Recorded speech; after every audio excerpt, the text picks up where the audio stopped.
রে এই এই সকাল থেকে তোমার মন খারাপ কি জন্য? আমি তো ওইভাবে খেয়ালই করিনি, ভাবি আমাকে করছে শিকার মন খারাপ কা সকাল থেকে কি হয়েছে? কিছুই হয়নি, হবে আবার কি? আমার তো খালি নাটক করি, আমরা তো খালি অভিনয় করি। তুমি তো আমার কোনোদিনও বুঝলে না কো, বুঝার চেষ্টাও তুমি করলে না কো। পরের বাড়ির মেয়েরা বুঝতে পারে, তোমার বাড়ির মানুষ আমাকে বুঝতে পারে না কো।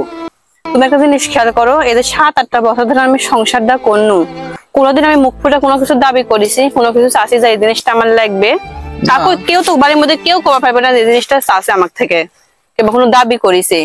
বাড়ির মধ্যে আমার বাড়িতে কতগুলা মানুষ আসে, সবার যার যা মন কিনে নিয়ে আসবে, এটা আমার, এই জিনিসটা আমার লাগবে দাবি করবে, কিন্তু আমার করার জন্য নয়। কিসের জন্য কও তো? কিসের জন্য কও? আবার বাড়ির কাজ শুনো, আমার কথাটা তুমি শুনে নাও। বাড়ির কাজ সামনে দায়িত্ব সব ওরকম ভাগ করে নেওয়া লাগবে, মানে কাজের বেলা কারো ভাগ নাই, কাজের বেলা আমার ঠিক 16 আনা ভাবে বোঝা দেওয়া লাগবে। আর একটা জিনিস নেওয়ার সময় আমাকে দেওয়া যাবে না। কিসের জন্য? আমার কোনো অধিকার নাই না, আমার স্বামীর কোনো কর্ম না, তাই আমার সাথে এরকম হয়। কেডা কি কইছে আমার কত? কেউ কিছু কয়নি কো। কেডা কি কবে? যার কথা কবার যাবো না তার কাছে দোষী হয়ে যাবো না আমি। এজন্য তুমি সকাল থেকে মন খারাপ করে বসে আছো? মন খারাপ হয় না একটা মানুষের? কতদিন এগুলা কথা শোনা লাগে কত? বড় ভাবে আমাকে ডাকি করছে, শিকার কি হয়েছে দেখা তো মন খারাপ করে আছে। আমি বলছি কো আমি তো খেয়াল করিনি সকাল থেকে। তাহলে তুমি বুঝো, বড় ভাবে যদি বুঝতে পারো, তাহলে তুমি এখন পর্যন্ত বুঝতে পারো না আমি সকাল থেকে কি জন্য এরকম করে আসি। তুমি তাহলে কিরকম কাছের মানুষ আমার দেখো। আসলে পড়ার বাড়িতে আসলে এরকম হয় যে মনের একটা সুখ দুঃখ কথা কর্ম, ওই মানুষটা আমার নাই। মানুষ শাওরের সাথে কত হাসি আনন্দে কথা করতে পারে, নন্দের সাথে পারে, কিন্তু আমি কারোর সাথে পারি না। কিসের জন্য আমি পারি না? ধৈর্য ধরো, ধৈর্যের ফল একদিন পাবে ইনশাআল্লাহ। আমার ধৈর্য ধরার দরকার নাই কো। আমি না পাই কাকা কোবার, না পাই সুবার।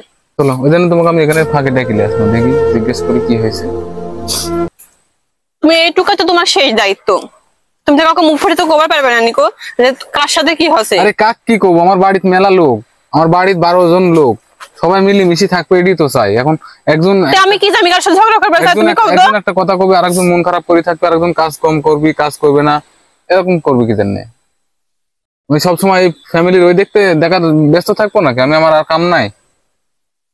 মানে সবাই একজোট বাঁধিছে, সবাই একজোট বাঁধে আমাকে আরেক জোটে ফেলা আছে, খালি কামই করালি বক দিয়ে, কোন রকম দায়িত্বের মধ্যে ফেলাবো না কক। আর যা খাবো ভোগ দাস সব করবো আমরা, আর ওদের খালি কাম করে লিবো। এগুলো আমি আর সহ্য করে পারবো না কো। ভাবি কিছু কইছো নাকি তুমি?